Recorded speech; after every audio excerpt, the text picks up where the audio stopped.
अक्षय तृतीया व्रत कथा। अक्षय तृतीया की एक कथा के अनुसार प्राचीन काल में एक धर्मदास नामक वैश्य था। धर्मदास अपने परिवार के साथ एक छोटे से गांव में रहता था। वह बहुत ही गरीब था। वह हमेशा अपने परिवार के भरण पोषण के लिए चिंतित रहता था। उसके परिवार में कई सदस्य थे।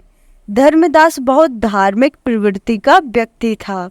उसका सदाचार तथा देव एवं ब्राह्मणों के प्रति उसकी श्रद्धा अत्यधिक प्रसिद्ध थी।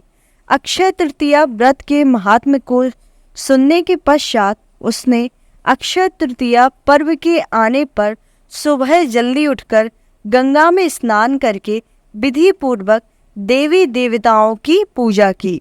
व्रत के दिन सामर्थ्य अनुसार जल से भरे घड़े, पंखे, जौ, सत्तू, चावल, नमक, गेहूं, गुड़, घी, दही, सोना तथा वस्त्र आदि वस्तुएं भगवान के चरणों में रखकर ब्राह्मणों को अर्पित की।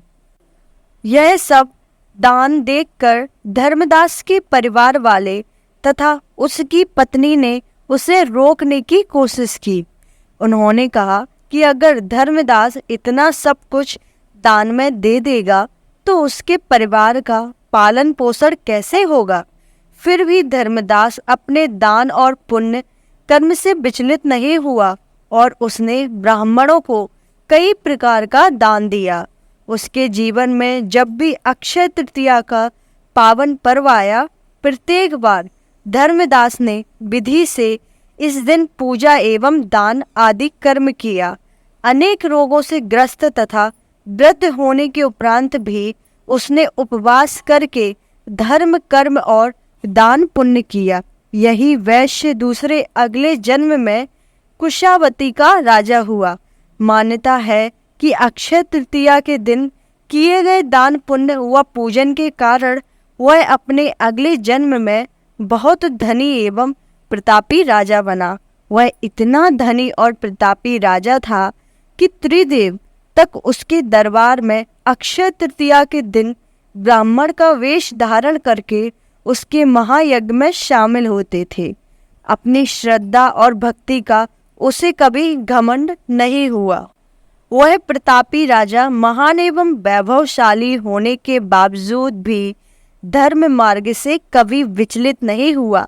माना जाता है कि यही राजा आगे के जन्मों में भारत के प्रसिद्ध सम्राट चंद्रगुप्त के रूप में पैदा हुए थे। जैसे भगवान ने धर्मदास पर अपनी कृपा की, वैसे ही जो भी व्यक्ति इस अक्षय तृतीया की कथा का महत्व सुनता है और विधि विधान से पूजा एवं दान आदि करता है, उसे अक्षय पुण्य एवं यश की प्राप्ति होती है। राधे राधे।